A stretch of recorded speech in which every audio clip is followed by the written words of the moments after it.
தமிழ்நாடு தாவிக ஆட்சியாளர்கள் 10ஆம் தேதி விஜய் வந்து கரூருக்கு சென்று அந்த 41 நபர்கள் குடும்பத்துக்கு அரசு வேலை கொடுக்குறேன்னு சொல்லிட்டு அனௌன்ஸ் பண்ணியிருக்குது. அதுக்குள்ளார எப்படின்னாலும் செந்தில் பாலாஜியை அரெஸ்ட் பண்ணணும். விஜய் அங்கே கரூருக்கு போகும்போது விஜய் பாலாஜி ஜெயிலில் இருக்கணும்னு சொல்லிட்டு ஒரு சபதம். வெக்கமாக இல்லை உங்களுக்கெல்லாம்? என்ன சொன்னீங்க நீங்கள்லாம்? பூரா வீட்டு நெய்யை வச்சு உங்கள் வீட்டுக்கு ஸ்வீட்டு செய்யாதீங்கன்னு சொல்லிட்டு, இப்போது நீ வந்து யார் அப்பம் வீட்டுலேருந்து வேலை உங்களுக்கு கொடுக்குற? நீ கொலை பண்ணிட்டு அப்போ எவ்வளோ இளைஞர்கள் எக்ஸாம் எழுதி அதுக்கப்புறம் படித்து வேலை இல்லாமல் உட்காந்துட்ருக்காங்க. நீ செஞ்ச ஒரு குற்றத்துக்கு நீ வந்து பதவியில் வந்து உட்கார்றதுக்கு இவ்வளோ தனமும் பண்ணி போட்டு அதுக்கப்புறம் போய் அவங்களுக்கு அரசு வேலை கொடுக்க யார்கிட்ட யார் அப்புறம் வீட்டு காசை தூக்கி நீங்களாம் இந்த வேலைகளை கொடுக்குறீர்கள்?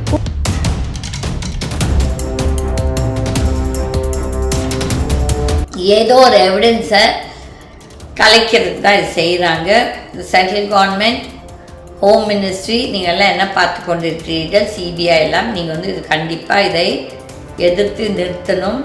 இது நல்லதுக்கு இல்லை. அதே மாதிரி இந்த ஸ்டாலின் ஆட்சிக்கு வரும்போது பிஃபோர் கம்மிங் 2021 நான் வந்து கோடநாட்டில் கொலை செய்தவர்களை கண்டிப்பாக தண்டிப்பேன், ஊழல் செய்தவர்களை தண்டிப்பேன் எல்லாம் பேசிட்டு கடைசியில் ஒரு ஆக்ஷனும் எடுக்கலை.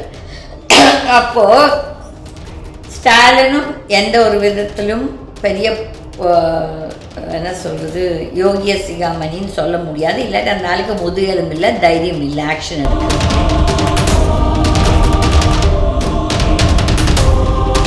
வந்துட்டு நீ செய்வதெல்லாம் அயோக்கியத்தனம். அதுக்கப்புறம் நீ வந்து பெரிய யோகிய சிகாமணி மாதிரி பேசி கொண்டிருக்கிற, அதுவும் நல்லதுக்கு இல்லை.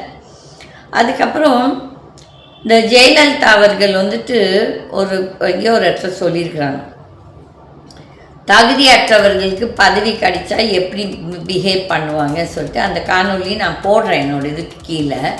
அப்போ வந்து நீ வந்து இப்படி தேடுற, எங்கள் அப்பா காணோம் அப்பா காணோம்னு சொல்லிட்டு. அப்போது உன்னையும் உன் மகன் தேடிக்கொண்டு தான் இருக்கிறான் விஜய். அதை முதல் யோசி. எங்கள் அப்பா காணும் எங்கள் அப்பா காணும், எந்த பூத்தையா வீட்டில் இருக்கிறான்னு தெரியலன்னு சொல்லிட்டு தேடிட்டுருக்கிறான். அதே மாதிரி உன் பொண்ணும் பொண்டாட்டியும் 2 பேரும் தேடிட்டுருக்காங்க. உன் குடும்பத்தையே உன்னால் சரியாக கவனிக்க தெரியாத ஒரு அரக்கன் நீ வந்து அடுத்தவங்களுக்கு நீ வந்து அட்வைஸும் செய்யாத, இல்லாட்டி மன்னிப்பனால் கேள். மன்னிப்பு கேட்டால் அட்லீஸ்ட் கொஞ்சம் ஓரளவுக்கு, நாட் தட் நீ வந்துட்டு அந்த பாவத்துலேருந்து நீ உன்னால் தப்பிக்க முடியும்னு கிடையாது. ஆனால் அட்லீஸ்ட் உன்னோட மனசாட்சிக்கு நீ இது பேசு. நீ கண்டதெல்லாம் பேசிகிட்ருக்குற. உங்களுக்கு எதுக்கு தேவை போய் இப்போ அந்த அதிமுக கட்சியை போய் அப்படி இது பண்ணணும்னு சொல்லிட்டு வெறியா அந்த ஜெயலலிதா மேலே வெறி.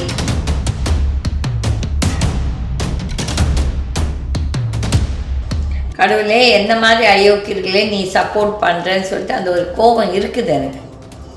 அதில் இந்த ஸ்டாலின் வந்து இந்த கோடநாடு கொலை பற்றியும் எதுவும் பண்ணல, ஜெயலலிதா சாவை பற்றியும் எதுவும் பண்ணல, அந்த ஊழல் செய்த மந்திரி மேலாம் எந்த ஆக்ஷனும் எடுக்கலை. அந்த இபிஎஸ் இந்த லீமா ரோஸ் மாதிரி கொல்லை கொடுத்துட்டு சீட்டை கொடுத்துட்டு ஆடிட்டு இருந்துச்சு, அதுக்கு செருப்படி கொடுத்துருக்காங்க. அதுக்கப்புறம் எவனுக்கெல்லாம் மந்திரிக்குன்னு சொல்லி கொடுத்துருக்குற நல்லவங்களையெல்லாம் எதுவும் நல்லது செய்யலை, எல்லாத்தையும் கட்சியிலேருந்து துரத்திட்ட உன்னோட ஆணவத்தால். இதெல்லாம் உங்களுக்கு தேவை. விஜய், நீயும் ரொம்ப ஆடிடாத. ஏன்னா உன்னோட கவர்மெண்ட் ஊசலாடி கொண்டு தான் இருக்கிறது. they are not going to conduct the midterm elections, இந்த பை எலெக்ஷன்ஸ் நான் வரப்போகிறது கிடையாது. ஏனென்றால் இந்த குதிரை பேரத்தை ஆரம்பித்து வைத்ததே அமித்ஷா தான்.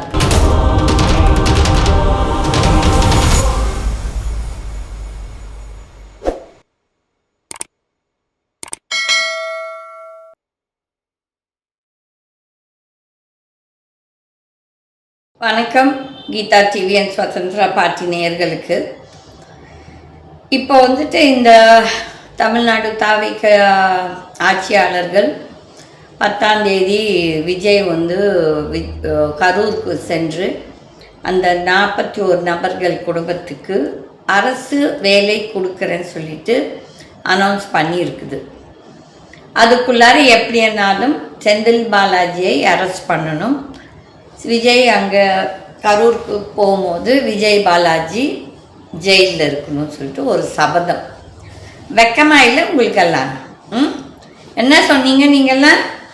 ஊரா வீட்டு நெய்யை வச்சு உங்கள் வீட்டுக்கு ஸ்வீட்டு செய்யாதீங்கன்னு சொல்லிட்டு, இப்போது நீ வந்து யார் அப்பம் வீட்டுலேருந்து வேலை உங்களுக்கு கொடுக்குற நீ கொலை பண்ணிட்டு, அப்போ எவ்வளோ இளைஞர்கள் எக்ஸாம் எழுதி அதுக்கப்புறம் படித்து வேலை இல்லாமல் உட்காந்துட்ருக்காங்க. நீ செஞ்ச ஒரு குற்றத்துக்கு நீ வந்து பதவியில் வந்து உட்கார்றதுக்கு இவ்வளோக்கு தனமும் பண்ணி போட்டு அதுக்கப்புறம் போய் அவங்களுக்கு அரசு வேலை கொடுக்க யார்கிட்ட யார் அப்புறம் வீட்டு காசை தூக்கி நீங்களாம் இந்த வேலைகளை கொடுக்குறீர்கள்? கொடு. நீ வந்துட்டு அவங்களுக்கெல்லாம் ஒரு தொழில் பண்ணி கொடு, அவங்களுக்கெல்லாம் ஒரு பிஸ்னஸ் பண்ணி கொடுத்துட்டு மாதம் இல்லை பணம் வர்றது மாதிரி ஏதோ ஒன்று செய்ய ஏற்பாடு பண்ணு. அது தவறு கிடையாது. ஆனால் இப்போ வந்துட்டு இந்த ஆதவ அர்ஜுனா பேசுது, இந்த மாதிரி எங்களுக்கு கரூரில் ஒரு கணக்கு இருக்கிறது, அந்த கணக்கை நாங்கள் தீர்த்து கொள்ள வேண்டும் என்று. என்ன கணக்கு? கொன்னது நீங்கள். அதுக்கப்புறம் இந்த ஸ்டாலின் செஞ்ச பெரும் தப்பு வந்துட்டு அந்த நினப்பு, நான் 200 சீட்டு ஜெயிச்சிருவேன்னு சொன்னேன். அந்த நினப்பு பொழப்பை கெட்டுச்சு. எப்படி மோடி வந்து 24 நான் 400 சீட்டு ஜெயிப்பேன்னு சொல்லிட்டு பெருசாக மாற தட்டினாரோ அதே மாதிரி தான் இந்த டிஎம்கேவும் செய்தது. அப்போ வந்து யார் வீட்டு பணத்தை வச்சு நீ வந்து யாருக்கு வேலை கொடுக்குற? உங்கள் அப்பா வீட்டு இதுலேருந்து வேலை கொடுக்குறியா? கம்பெனியிலேருந்து? Don't give false promises. இதெல்லாம் நல்லதுக்கே கிடையாது. விஜய், நீ வந்துட்டு பெரிய யோகிய சிகாமணி மாதிரி நினச்சிக்கிட்டு அம்மா நீ தான் என்னமோ பெரிய நீயே கடவுள் உனக்கு நினப்பு வந்துச்சு. எப்படி மோடி வந்து தானே கடவுள் நினச்சிட்டு இருக்கிறதோ கிடையாது. இதுக்கெல்லாம் பதில் கொடுக்கணும். ஆதவ அர்ஜுனா, இந்த திமிர் ஆகாது. உன்னோட பேக்ரவுண்ட் என்னன்னு பார்த்துட்டு நீ பேசு. நீ மந்திரி பதவியில் உட்காந்துட்ருக்கேன்னு சொல்லிட்டு உங்ககிட்ட இந்த கொள்ளாடிச்ச காசு, உங்கள் மாமனாரோட கொள்ளாடிச்ச காசை வச்சுட்டு ஊரையே விலைக்கு வாங்கணும்னு நினச்சின்னா யாரோ ஒருத்தர் போய் இந்த கேஸ் போடுவாங்க. இந்த ஹைகோர்ட் ஜட்ஜஸ் நீங்களே சோமோட்டோ இந்த கேஸ் பண்ணணும். ஏனென்றால் சிபிஐ என்கொயரி நடந்துட்டு இருக்கும்போது எப்படி இவங்க போய் அந்த கரூருக்கு போய் அவங்க மக்களுக்கு அந்த மாதிரி ஒரு சலுகையை அனௌன்ஸ் பண்ணலாம்? அப்போ வந்து இவங்க வந்து ஏதோ ஒரு எவிடன்ஸை கலைக்கிறது தான் இது செய்கிறாங்க. சென்ட்ரல் கவர்மெண்ட், ஹோம் மினிஸ்ட்ரி, நீங்கள்லாம் என்ன பார்த்து கொண்டு இருக்கிறீர்கள்? சிபிஐ எல்லாம் நீங்கள் வந்து இது கண்டிப்பாக இதை எதிர்த்து நிறுத்தணும். இது நல்லதுக்கு இல்லை. அதே மாதிரி இந்த ஸ்டாலின் ஆட்சிக்கு வரும்போது பிஃபோர் கம்மிங் 2021 நான் வந்து கோடநாட்டில் கொலை செய்தவர்களை கண்டிப்பாக தண்டிப்பேன், ஊழல் செய்தவர்களை தண்டிப்பேன் எல்லாம் பேசிட்டு கடைசியில் ஒரு ஆக்ஷனும் எடுக்கலை. அப்போது ஸ்டாலினும் எந்த ஒரு விதத்திலும் பெரிய என்ன சொல்கிறது யோகிய சிகாமணின்னு சொல்ல முடியாது. இல்லாட்டி அந்த நாளுக்கு முதுகெலும்பு இல்லை, தைரியம் இல்லை ஆக்ஷன் எடுக்கிறது. நீங்கள் ஆக்ஷன் எடுத்துருக்கணும். அன்றைக்கி எவ்வளோ இதாக வீராப்பா பேசுனீங்க. நான் கூட உங்களை சப்போர்ட் பண்ணேன். ஏன்னா நீங்கள் அந்த கோடநாடும் இந்த ஜெயலலிதா சாவை பற்றி எடுப்பேன்னு சொல்லிட்டு ஒரு வாக்குறுதியை கொடுத்துட்டு ஒரு ஆக்ஷனும் பண்ணல. நீங்கள் பாட்டுக்கு ஆட்சிக்கு வந்தீங்க. அதுக்கப்புறம் உங்கள் மருமகன் ஏதோ அவங்களோட டீல் போட்டுட்டு அப்படியே அதை பற்றி பேச நிறுத்திட்டீங்க. இது வந்து நல்லதுக்கு கிடையாது. ஓகே. 2வது. 3வது, நீங்கள் வந்து இந்த தாவேக்கால இருக்கும் இந்த விஜய், நீ என்ன சொன்ன? தீய சக்தி தீய சக்தின்னு. அதே தீய சக்திங்களை எல்லாம் தூக்கி உன் கட்சியில் சேர்த்துட்ருக்க. நாட் தட் நீ ஏதோ தூய சக்தி கிடையாது, நீயும் தீய சக்தி தான். யார் ஒருவன் இந்த நாட்டோட வரி பணத்தை ஏமாற்றி கட்டாமல் ப்ளஸ் அந்த இம்போர்ட் பண்ண கார் பெனால்ட்டி இது கட்டாமல் நீ வந்து அடுத்தவனுக்கு நீ வந்து யோகிதம் பேசாத. நீயும் அயோக்கியந்தான். நீ வந்துட்டு இவ்வளோ அயோக்கியத்தனமும் பண்ணி போட்டு இப்போ வந்துட்டு என்னவோ பெரிய இது உனக்கு மக்கள் ஒன்றும் 100% உனக்கு வாக்கு கொடுக்கல. அந்த 35% வந்து அமித்ஷாவோட பிச்சை. அமித்ஷாவோட பிச்சை வாங்கிட்டு அமித்ஷாவை ஏமாற்றிட்டு அந்த என்டிஏ கட்சியில் தான் நீ இப்போ உடைச்சிட்ருக்குற. AIADMK is part of NDA. நீ வந்துட்டு அறிவில்லாமல் யார் உனக்கு அட்வைஸ் கொடுக்குறாங்களோ தெரியல. நீ வந்து அமித்ஷாவோட மோதுறது உனக்கு நல்லது கிடையாது. நீ வந்துட்டு உன்னோட தவறை நீ ஏற்றுக்கொள், நல்லது செய், மக்களுக்கு நல்ல ஆட்சி கொடு. நான் அதுக்கு தப்பு சொல்ல மாட்டேன். ஏனென்றால் நீ வந்துட்டு நீ செய்வதெல்லாம் அயோக்கியத்தனம். அதுக்கப்புறம் நீ வந்து பெரிய யோகிய சிகாமணி மாதிரி பேசி கொண்டிருக்கிற, அதுவும் நல்லதுக்கு இல்லை. அதுக்கப்புறம் இந்த ஜெயலலிதா அவர்கள் வந்துட்டு எங்கேயோ ஒரு இடத்துல சொல்லியிருக்கிறாங்க, தகுதியற்றவர்களுக்கு பதவி கிடைச்சா எப்படி பிஹேவ் பண்ணுவாங்க சொல்லிட்டு அந்த காணொலி நான் போடுறேன் என்னோட இதுக்கு கீழே. அப்போ வந்து நீ வந்து இப்படி தேடுற, எங்கள் அப்பா காணோம் சொல்லிட்டு. அப்போது உன்னையும் உன் மகன் தேடிக்கொண்டு தான் இருக்கிறான் விஜய். அதை முதல் யோசி. எங்கள் அப்பா காணும் எந்த கூத்தையா வீட்டில் இருக்கிறான்னு தெரியலன்னு சொல்லிட்டு தேடிட்டுருக்கிறான். அதே மாதிரி உன் பொண்ணும் பொண்டாட்டியும் 2 பேரும் தேடிட்டுருக்காங்க. உன் குடும்பத்தையே உன்னால் சரியாக கவனிக்க தெரியாத ஒரு அரக்கன் நீ வந்து அடுத்தவங்களுக்கு நீ வந்து அட்வைஸும் செய்யாத, இல்லாட்டி மன்னிப்பனால் கேள். மன்னிப்பு கேட்டால் அட்லீஸ்ட் கொஞ்சம் ஓரளவுக்கு, நாட் தட் நீ வந்துட்டு அந்த பாவத்துலேருந்து நீ உன்னால் தப்பிக்க முடியும்ட்டு கிடையாது. ஆனால் அட்லீஸ்ட் உன்னோட மனசாட்சிக்கு நீ இது பேசு. நீ கண்டதெல்லாம் பேசிகிட்ருக்குற. உங்களுக்கு எதுக்கு தேவை போய் இப்போ அந்த அதிமுக கட்சியை போய் அப்படி இது பண்ணணும்னு சொல்லிட்டு வெறியாக அந்த ஜெயலலிதா மேலே வெறி பழி எடுக்கிறதுக்கு. இந்த ஜெயலலிதா ஆத்மா இங்கே தான் சுற்றிட்டுருக்குது, இன்னும் போகலை. அந்த அம்மா இங்கே தான் சுற்றிட்டுருக்குது. வரும்.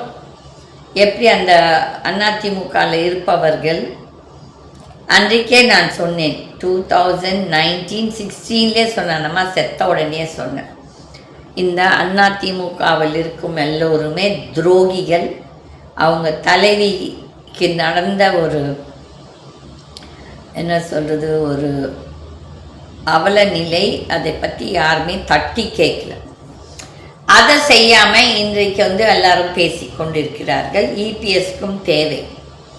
நான் வந்து இபிஎஸ் கிட்ட எந்த நாயா பைசா கால்னாக்கும் நான் உங்ககிட்ட வரணும்னு சொல்லிட்டு நான் அப்பாயின்மெண்ட் கேட்கல. நான் கேட்டது அந்த ஆத்மா என்னை வந்து உன்னை பார்க்க சொன்னதால தான். உனக்கு நிஜமாகவே மனசாட்சின்னு ஒன்று இருந்தால் நீ இன்னைக்கு கஷ்டப்படுறதெல்லாம் அந்த ஆத்மா உன்னை பழி வாங்குது, நிஜமாகவே பழி வாங்குது.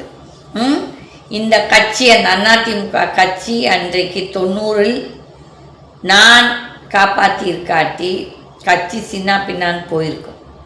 ஓகே, அந்த நன்றி கடை இல்லை. நீ எங்கேயோ ஒரு பரதேசி, எங்கேயோ ஒரு தூரத்தில் உட்காந்துட்டு ஊரை ஏமாற்றிட்டு அந்த சசிகலாவால் மந்திரி ஆகி கொள்ளை அடித்து ஒரு சிஎம் ஆயிடுச்சின்னா உனக்கு பெரிய தகுதி இருக்குதுன்னு நீ நினச்சிக்காத. இபிஎஸ் நீ வந்து அந்த லாட்ரி திருட்டு கும்பலுக்கு நீ சீட்டு கொடுத்த, பதவி கொடுத்த, பணத்தை வாங்கிட்டு. ஆனால் ஜெயலலிதா உங்கள் தலைவிக்காக பேசுனது நான். அந்த தலைவியை வந்து என்னை வந்து உன்னை சந்திக்க சொல்லி அப்பாயின்மெண்ட் கேட்டு நீ கொடுக்கல. அந்த அகங்காரத்தால் தான் நீ இன்றைக்கி சீரழிந்து கொண்டு இருக்கிறாய். உனக்கு தேவைதான். உன்னோட கட்சியில் இருக்கிறவங்க யாரையுமே நீ மதிக்கலை. உனக்கு என்ன ஆயிடுச்சு, தலகனை ஏறிட்டு நீ என்னமோ பெரிய ஒரு அறிவுஜீவின்னு நினச்சிட்ருக்கிற. இப்போது இந்த தமிழ்நாட்டில் இருக்கும் இந்த சோகால் அரசியல் கட்சிகளில் இந்த ஸ்டாலின் ஆகட்டும் சரி, இல்லாட்டி இந்த விஜய் ஆகட்டும் சரி, இந்த இபிஎஸ் ஆகட்டும் சரி, உங்களுக்கெல்லாம் என்ன படிப்பு, என்ன சொல்கிறது, என்ன டிகிரி படித்து உங்களுக்கு என்ன யோகிதம் இருக்குது அங்கே உட்கார்றதுக்கு? அட்லீஸ்ட் ஒரு பேசிக் கொஞ்சம் எக்ஸ்பீரியன்ஸ் இருக்கணும். சும்மாவே எல்லாருமே வந்து அங்கே உட்காந்துட்டு அட்மினிஸ்ட்ரேஷன் பண்ண முடியாது. நீங்கள் வந்து தமிழ்நாட்டோட ஒரு தமிழ்நாட்டுக்கு அவ்வளோ ஒரு கெடுதல் பண்ணுறீங்க உங்களால். அந்த நாடே குட்டி சவராகுது. ஓரளவுக்கு தமிழ்நாடு ஸ்டேட் தான் இந்தியாவிலே மற்ற ஸ்டேட்டை விட ஒரு நல்ல டெவலப்மெண்ட் இதில் இருக்குது. அப்பேற்பட்ட ஒரு ஸ்டேட்டை இந்த தாவேகா, இந்த அதிமுக இவங்கெல்லாம் வந்து சீரழிச்சிட்ருக்காங்க. ஸ்டாலின், நீங்கள் நினச்சிங்க ஃப்ரீயாக சலுகைகள் கொடுத்தா ஜெயிச்சு வந்துடும். ஆனால் உங்கள் தொகுதி மக்கள் உங்களுக்கு ஒரு நல்ல they've given you a good slap. இப்போ ஆனாலும் தெரிஞ்சுக்கோங்க, மக்கள் வந்து நன்றி கெட்டவர்கள் என்று. நீ வந்து அவங்களுக்காக 1000 ரூபாய் கொடுத்து ஸ்டேட்டை கடலில் வச்சு அந்த கடனை வந்து இப்போ தேவையாக நம்ம நாட்டு மக்களுக்கு அதோட வட்டியும் முதலும் நம்ம தான் கட்டி கொண்டு இருக்கிறோம். நாங்கள் தான் டேக்ஸ் பேயர்ஸ், நாங்கள் தான் கட்ட போகிறோம். ஆனால் நீ வந்து தேவையில்லாமல் இந்த கூட்டத்துக்கு கடன் வாங்கி கொடுத்துருக்குற. அதனால அதுக்கு கரெக்டாக கொடுத்துருக்காங்க. இப்போ ஒரு சில மக்கள் சொல்கிறாங்க கொள்ளடிச்ச காசு தானே கொடுத்துருக்காங்க இந்த ஓட்டுக்குன்னு. அது உண்மை தான். நீங்கள் கொள்ளடிச்ச காசை தூக்கிட்டு வந்து போய் கொடுக்கணும். அந்த பிஜேபி என்ன பண்ணுது, நாட்டோட பணத்தை கொள்ளடிச்சு அவங்களுக்கு கொடுத்து 10,000 சொல்லி அந்த ஓட்டை வாங்கிச்சு. எது மத்திய பிரதேஷ்லேயும் மகாராஷ்டிராலேயும் பீகார்லேயும் ஹரியானாவில் டெல்லியிலலாம் மக்கள் பணத்தை கொள்ளடிச்சு கொடுத்துருக்கு. அதனால் நீங்கள் அரசியல்வாதிகள் யாருமே சரியில்லை. உங்களை வந்துட்டு தண்டிக்கிறதுக்கு எங்கள் மக்களால் வந்து கொஞ்சம் இந்த ஓட் மேலே தான் முடியும் தவிர்த்துட்டு கண்டிப்பாக அந்த கடவுள் என்ற ஒரு சக்தி இருந்தால் உங்களை எல்லாம் சீரழிச்சு விடணும், உங்களை எல்லாம் டிஸ்ட்ராய் பண்ணணும். அது நடந்தால்தான் நானுமே அந்த கடவுள் மேலேயே நம்பிக்கையை விட்டுருச்சு. எனக்குமே கடவுளே என்ன மாதிரி அயோக்கியர்களே நீ சப்போர்ட் பண்ணுறேன்னு சொல்லிட்டு அந்த ஒரு கோபம் இருக்குது எனக்கு. அதில் இந்த ஸ்டாலின் வந்து இந்த கொடநாடு கொலை பற்றியும் எதுவும் பண்ணல, ஜெயலலிதா சாவை பற்றியும் எதுவும் பண்ணல, அந்த ஊழல் செய்த மந்திரி மேலாம் எந்த ஆக்ஷனும் எடுக்கலை. அந்த இபிஎஸ் இந்த லீமா ரோஸ் மாதிரி கொல்லை கொடுத்ததுக்கு சீட்டை கொடுத்துட்டு ஆடிட்டு இருந்துச்சு, அதுக்கு செருப்படி கொடுத்துருக்காங்க. அதுக்கப்புறம் எவனுக்கெல்லாம் மந்திரிக்குன்னு சொல்லி கொடுத்துருக்குற நல்லவங்களையெல்லாம் எதுவும் நல்லது செய்யலை, எல்லாத்தையும் கட்சியிலேருந்து துரத்திட்ட உன்னோட ஆணவத்தால். இதெல்லாம் உங்களுக்கு தேவை. விஜய், நீயும் ரொம்ப ஆடிடாத. ஏன்னா உன்னோட கவர்மெண்ட் ஊசலாடி கொண்டு தான் இருக்கிறது. they are not going to conduct the midterm elections, இந்த பை எலெக்ஷன்ஸ் நான் வரப்போகிறது கிடையாது.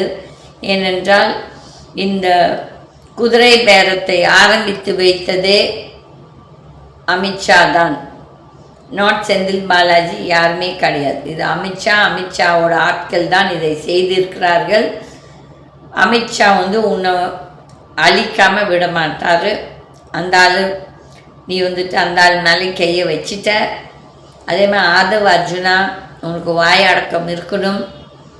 நீ வந்து ரொம்ப துள்ளுற, அரசியலில் ரொம்ப துள்ளினவன் என்றைக்கு உருப்பட்டதில்லைன்னு சொல்லிட்டு தான் ஹிஸ்ட்ரி. நீ யார், உன்னோட பேக்ரவுண்ட் என்ன? ஒரு இங்கிலீஷ் பேசுகிற என்னது என்னமோ விஜய் வந்து டிக்ளேர் பண்ணிட்டாருமா. இட் இஸ் டிக்ளேர்ன்னு சொல்கிறேன். Declare, it is a declaration, not declare. பைத்தியக்காரனாட்ட உன்னோட இங்கிலீஷு. நீ என்னமோ பெரிய ஒரு ஞானி மாதிரி பைத்தியக்காரத்தனமாக உளறி கொண்டிருக்கிறாய். நல்லதுக்கு இல்லை. கீழே விழுந்தா எவ்வளோ பேர் உன்னை வந்து பழி வாங்குவாங்கன்ட்டு உனக்கு தெரியல. கடவுளே உன்னை பழி வாங்குவார். ஏனென்றால் ஒரு கொலையை செய்துவிட்டு அந்த கொலையை பகிரங்கமாக அடுத்தவங்க மேலே போட்டுட்டு நீங்கள்லாம் என்னமோ பெரிய யோகிய சிகாமணி மாதிரி ஏன்டா ஓடுனீங்க? அன்றைக்கி இருந்து பார்த்துருக்க வேண்டியதானே, மக்களை கவனிச்சிருக்க வேண்டியது தானே. எதுக்கு ஓடுனீங்க? 60 நாளுக்கு அப்புறம் ஆட்சிக்கு வந்து இப்போ தான் உங்களுக்கு தோணுச்சா இது கரூருக்கு போகணுன்ட்டு? ஏன் முதலே போகல? அவ்வளவு இது இருந்த அக்கறை இருந்த அந்த மக்கள் மேலே. அதில் இந்த தேவையில்லாத என்ன சவால்கள் இதெல்லாம் வந்துட்டு உனக்கு தேவையில்லை. நீ வெகு சீக்கிரத்தில் அழிய வேண்டிய ஒரு கூட்டம் நீங்கள் எல்லோரும். நன்றி, வணக்கம்.